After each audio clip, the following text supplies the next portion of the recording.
Hello, my dear students. Welcome to Net Study. I hope you all are doing well. My dear students, अगर आप इस channel पे नए हैं तो चैनल को सब्सक्राइब करें और साथ ही बेल आइकन को क्लिक करना न भूलें ताकि आने वाली सभी वीडियो का नोटिफिकेशन आपको सबसे पहले मिले। माय डियर स्टूडेंट्स, आज हम प्रीवियस ईयर क्वेश्चन के बारे में आपसे डिस्कस करेंगे, जो कि एग्ज़ाम में कुछ क्वेश्चन इसमें से ऐसे हैं जो पूछे गए हैं और कुछ क्वेश्चन हम ऐसे लाए हैं जो कि आने वाले एग्ज़ाम में मोस्ट एक्सपेक्टेड क्वेश्चन है। तो आइए फ्रेंड्स, चलते हैं पहले क्वेश्चन को देखते हैं क्या क्या क्या कहा गया पहले क्वेश्चन में। पहले क्वेश्चन में कहा गया है what type of device is joystick. Joystick पूछा गया है कि किस तरीके की डिवाइस है। ऑप्शन ए में दिया गया है input, option B output, option C memory, option D processor. हमसे पूछा गया है कि जॉयस्टिक जो होती है किस तरीके की डिवाइस है, किस तरीके का ये उपकरण है, हमसे ये पूछा गया है। फ्रेंड्स, दो तरीके के उपकरण होते हैं, एक इनपुट होते हैं, एक आउटपुट होते हैं।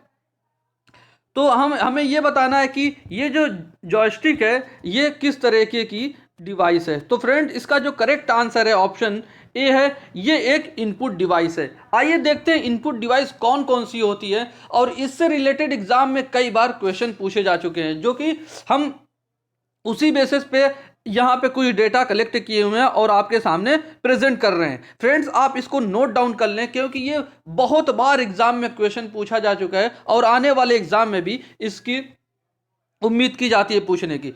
फ्रेंड्स, हमने इसको एक इमेज के तरीके से लिया है ताकि आपको याद करने में ज़्यादा अच्छा हो। जैसे सबसे जो मोस्ट यूजेबल जो इनपुट डिवाइस है वो हमेशा कंप्यूटर के साथ रहती है, जैसे कीबोर्ड हो गया, माउस हो गया, ये दोनों चीज़ें तो आप याद ही कर लें। और इसी के साथ साथ जैसे स्कैनर हो गया, फिर उसके बाद जो है जॉयस्टिक, जैसे यहाँ से क्वेश्चन एग्जाम में अभी पूछा गया है, ये प्रीवियस ईयर क्वेश्चन से हमने लिया ये। और ये आप देखिए किस तरीके से एग्जाम में क्वेश्चन को फ्रेम किया जाता है। और उसी के साथ साथ एम आई सी आर हो गया, टच पैड हो गया, टच पैनल हो गया, या bar code reader. Bar code reader जो है ये भी एक इनपुट डिवाइस है, और ओसीआर भी एक इनपुट डिवाइस है, ट्रैक बॉल भी एक इनपुट डिवाइस है। आप इसे नोट डाउन कर लें, क्योंकि आने वाले एग्जाम में इसके हाईएस्ट चांसेस हैं पूछने के। आइए फ्रेंड्स, देखते हैं अगले क्वेश्चन को। अगले सवाल में हमसे पूछा गया है कि consider the following number series 0, 6, 24, 60, 120 dash. इसके बारे में कहा गया कि आगे जो डैश दिया गया, खाली जगह दी गई, इसमें कौन सा नंबर आएगा। फ्रेंड्स, इस तरीके के क्वेश्चन जो होते हैं रीजनिंग के, आप मतलब ये लिमिटेड हैं, बहुत ज़्यादा इसमें कुछ नहीं होता है। या तो आप नंबर का गैप होना चाहिए, या तो फिर आपस में मल्टीप्लाई किए गए होंगे, या फिर क्यूब किया होगा, या फिर स्क्वायर किया हो गया होगा, या फिर कुछ उसमें ऐड कर दिया गया या माइनस कर दिया। बस यही कुछ चीज़ें हैं जो आपको ध्यान रखनी है, और इसी बेसिस पे आपको क्वेश्चन का जो ये पैटर्न है उसको पहचान के आप इसको सॉल्व कर सकते हैं जल्दी से। तो आइए इसमें देखते हैं इसमें क्या किया गया है। फ्रेंड्स, 0 से 6 हुआ, 6 से 24 हुआ, और 24 से 60 हुआ, फिर 60 से 120 हो गया। इसमें अगर जो गैप देखें फ्रेंड्स, अगर जो इसमें गैप देखें तो इसमें किया गया है 6 का गैप है इसमें, इन दोनों के बीच में 0 और 6 के बीच में 6 का गैप है, और 6 और 24 के बीच में कितने का गैप है, 18 का गैप है, और 24 और 60 के बीच में कितने का गैप है, 36 का गैप है। और वही 60 और 120 के बीच में अगर जो गैप देखें तो हमें कितने का गैप मिलता है, 60 का गैप मिलता है। लेकिन अभी यहाँ हमें कोई पैटर्न नहीं पता चल रहा है कि कौन सा ये पैटर्न चल रहा है। लेकिन अगर हम जब इसको इन दोनों को आपस में कंपेयर करते हैं तो हमें यहाँ गैप कितने मिलेगा, 12 का गैप मिल जाता है, और 18 और 36 में कितने का गैप मिलेगा, 18 का गैप मिल जाता है। और अगर 36 और 60 में देखें तो इसमें कितने का गैप हमें मिल जाएगा, 24 का गैप हमें मिल जाएगा। और इसके बाद जो गैप मिलेगा उसके आगे नंबर वो वाला होगा।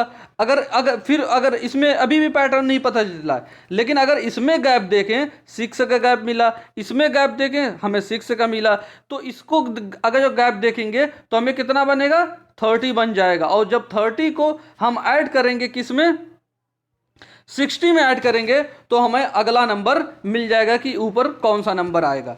तो आइए इसको हम अच्छे से यहाँ आपके साथ एक्सप्लेन किए हैं। देखते हैं यहाँ क्या किया गया है फ्रेंड्स।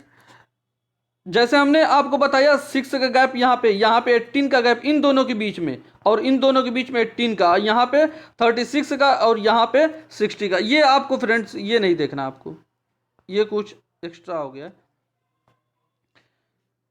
और अगर इसमें इन दोनों के बीच में गैप देखें तो जैसा कि हमें यही फाइंड करना है, 210 इसका करेक्ट आंसर होगा।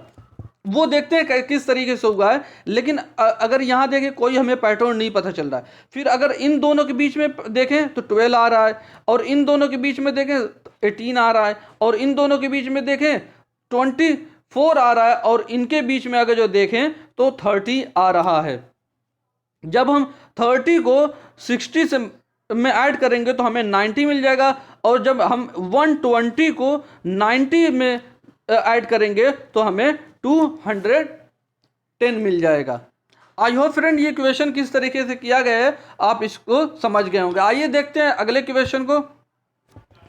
फ्रेंड्स ये मैथ का क्वेश्चन है। जैसा कि अगर आपने एग्जाम दिया होगा इस बार, तो आपने ज़रूर देखा होगा कि मैथ में कितने क्वेश्चन पूछे जा रहे हैं आजकल।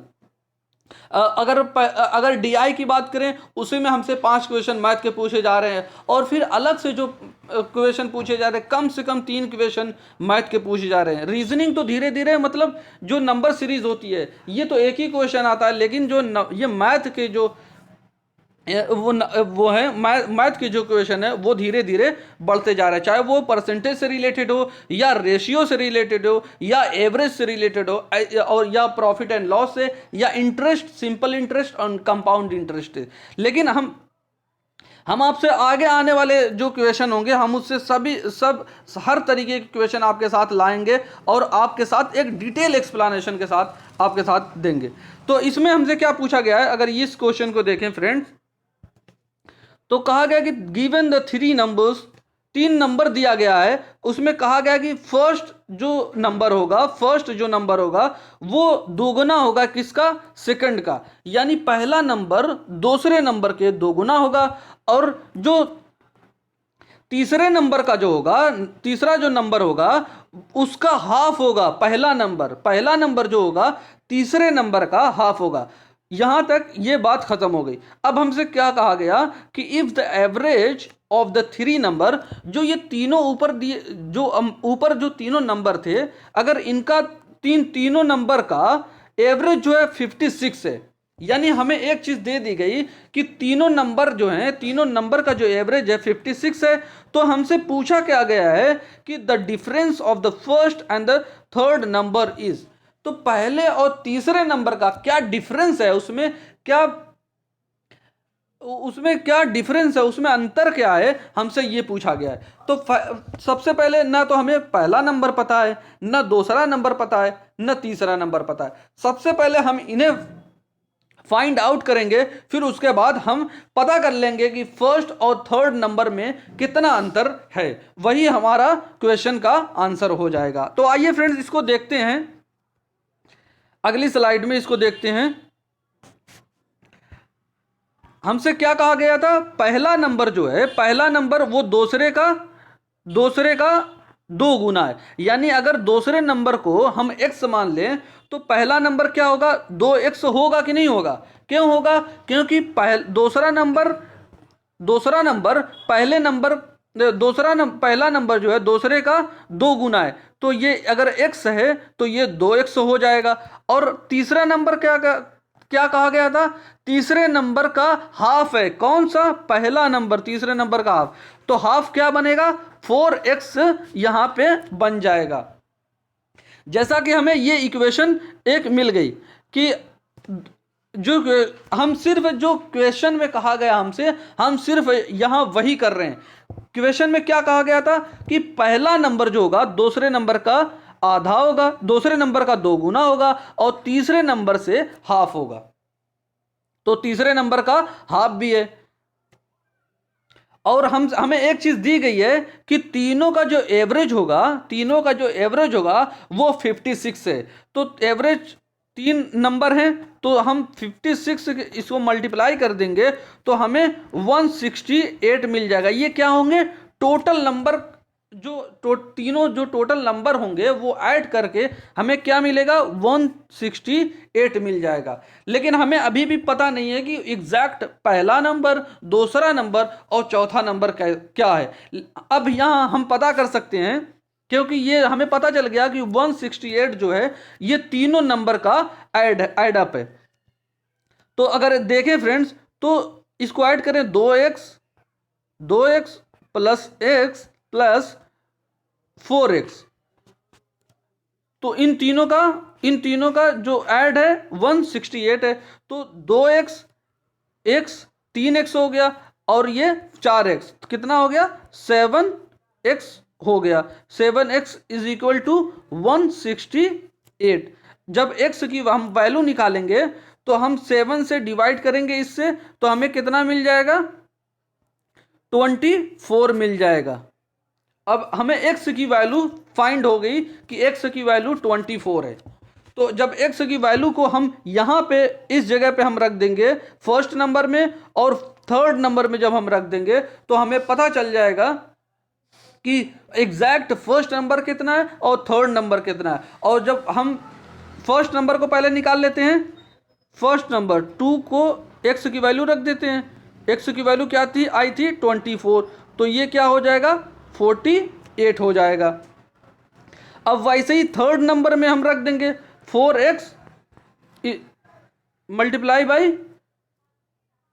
20, क्योंकि x की वैल्यू 24 है। तो हमें क्या मिल जाएगा?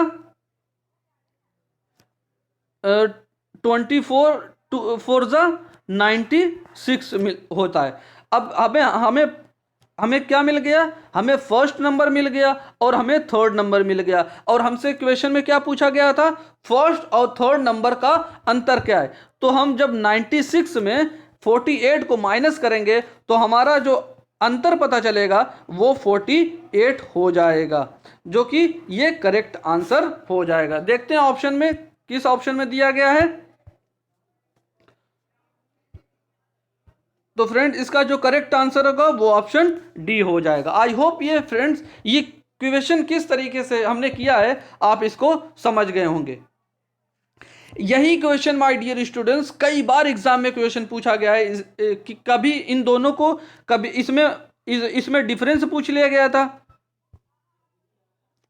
और कभी क्या करता है कि दोनों को ऐड करके पूछ लेता है, और कभी एक्स की वैल्यू ही को पूछ लेता है। इसी तरीके से एग्जाम में क्वेश्चन फ्रेम होता है। आइए देखते हैं अगले क्वेश्चन को।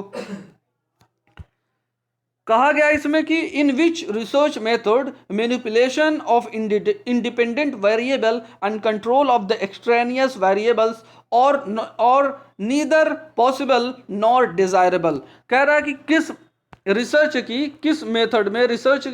किस मेथड में मैनिपुलेशन ऑफ इंडिपेंडेंट वेरिएबल तो किया जाता है और कंट्रोल किया जाता है एक्सट्रेनियस वेरिएबल, और कंट्रोल करना उसका पॉसिबल नहीं होता है, ना डिजायरेबल होता है। किस रिसर्च मेथड में? ऑप्शन में ए में दिया गया एक्सपेरिमेंट मेथड में, option B ex post facto method, option C historical method, option D descriptive survey method.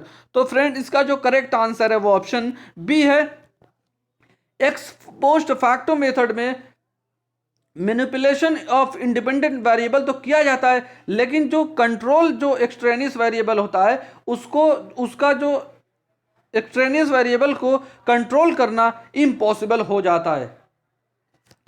और लेकिन इसका उल्टा जो है वो एक्सपेरिमेंट मेथड है, जब एक manipulation of independent variable and control of the extraneous variable को कंट्रोल किया जाता है तब वो एक्सपेरिमेंट मेथड होता है। लेकिन एक्स पोस्ट फैक्टो मेथड में यही फर्क है कि उसको कंट्रोल नहीं किया जा सकता। आप सिर्फ क्वेश्चन का आंसर यहीं से फाइंड कर सकते थे कि जो एक्सट्रेनियस वेरिएबल यानी डिपेंडेंट वेरिएबल को न कंट्रोल करना न पॉसिबल है और न डिजायरेबल है। इसी वजह से ये एक्स पोस्ट फैक्टो मेथड इसका करेक्ट आंसर है। आइए देखते हैं अगले क्वेश्चन को। फ्रेंड्स, हमने इस यहाँ पे आपसे इसमें बताया है कि एक्सपेरिमेंट मेथड क्या होता है। Manipulation of independent variable, the measurement of the dependent variable and control of the extraneous. देखिए इसमें कंट्रोल लिखा हुआ है, एक्सपेरिमेंट मेथड में कंट्रोल किया जाता है, लेकिन एक्स पोस्ट फैक्टो मेथड में जो होता है कंट्रोल करना इम्पॉसिबल हो जाता है। इसी वजह से जो हमारा करेक्ट आंसर है वो ऑप्शन बी था, एक्स पोस्ट फैक्टो मेथड। आइए देखते हैं अगले क्वेश्चन को। कहा गया है कि which of the following commands are accepted by Vaisheshika philosophy. Vaisheshika एक फिलॉसफी है। कहा गया कि इसमें जो हमें दिया गया है ये प्रमाणाज, ये प्रमाण है, तो इसमें हमसे पूछा गया है जो ये 6 प्रमाण होते हैं। कहा गया कि कौन सा इसमें 6 में से कौन सा 2 ऐसा है जो एक्सेप्ट किया जाता है वैशेषिका फिलॉसफी के द्वारा। तो ऑप्शन ए में दिया गया, क्या दिया गया है, 1 और 2। 1 और 2 में क्या है, प्रत्यक्ष है और अनुमाना है। और ऑप्शन बी में दिया गया है 2 और 3। 2 और 3 में क्या है, अनुमाना और शब्द। और ऑप्शन सी में दिया गया है क्या, शब्द और उपमाना दिया गया है। ऑप्शन डी में दिया गया 4 और 5। 4 और 5 में क्या है, उपमाना और अर्थपत्ति है। फ्रेंड्स, इसका जो करेक्ट आंसर होगा वो ऑप्शन ए हो जाएगा। वैशेषिका फिलॉसफी के द्वारा सिर्फ दो ये प्रमाणाज हैं एक्सेप्ट किए जाते हैं। कौन कौन से, एक प्रत्यक्ष होता है और एक अनुमाना होता है। इसके बारे में हमने थोड़ा बहुत आपसे डिटेल में बताया। आइए देखते हैं अगली स्लाइड में। कहा गया है कि जो प्रत्यक्ष होता है और अनुमान प्रमाणाज होते हैं वो एक्सेप्ट किए जाते हैं किसके द्वारा, वैशेषिका के फिलॉसफी के द्वारा। ये 2 ही सिर्फ प्रमाणाज एक्सेप्ट किए जाते हैं। कौन कौन से, प्रत्यक्ष और अनुमान। अगर इसमें थोड़ा देखें तो वैशेषिका जो होता है डेराइव किया गया है विशेषा से, जिसका मतलब होता है डिस्टिंक्शन या डिस्टिंग्विशिंग फीचर या पर्टिकुलरिटी। हमारे कितने प्रमाणाज होते हैं, 6 प्रमाणाज होते हैं। हिंदुइज्म जो फिलॉसफी, हिंदुइज्म के 6 प्रमाणाज होते हैं, उनमें से सिर्फ 2 जो होते हैं, कौन कौन से, प्रत्यक्ष और अनुमान, ये एक्सेप्ट किए जाते हैं किसके द्वारा, वैशेषिका फिलॉसफी के द्वारा। आई होप ये चीजें आपको समझ में आई होंगी। आइए देखते हैं अगले क्वेश्चन को। माय डियर स्टूडेंट्स, ये जो क्वेश्चन है NIRF स्टैंड फॉर, ये क्वेश्चन अभी 2021 में जो अभी एग्जाम हुआ है इसमें ये क्वेश्चन फ्रेम किया गया था। NIRF का जो स्टैंड करता है, ये क्या स्टैंड करता है NIRF? ऑप्शन में ए में दिया गया है नेशनल इंस्टीट्यूशनल रैंकिंग फ्रेमवर्क, और ऑप्शन बी में दिया गया nominal institutional ranking framework, option C में दिया गया national institutional ranking framework, option D में दिया गया है national institutional rank ratio framework. Friend, इसका जो करेक्ट आंसर है वो ऑप्शन ए है। NIRF जो होता है स्टैंड करता है national institutional ranking framework. I hope friends ये सारे क्वेश्चन आपको समझ में आए होंगे। फ्रेंड्स, ये वीडियो आपको कैसी लगी आप कमेंट सेक्शन में ज़रूर बताएं। अगर वीडियो अच्छी लगी तो वीडियो को लाइक करें और अपने फ्रेंड्स के साथ ज़्यादा से ज़्यादा शेयर करें। अगर आप इस चैनल पे नए तो चैनल को सब्सक्राइब करना न भूलें ताकि आने वाली सभी वीडियो का नोटिफिकेशन आपको सबसे पहले मिले। Thank you for watching video. God bless you all.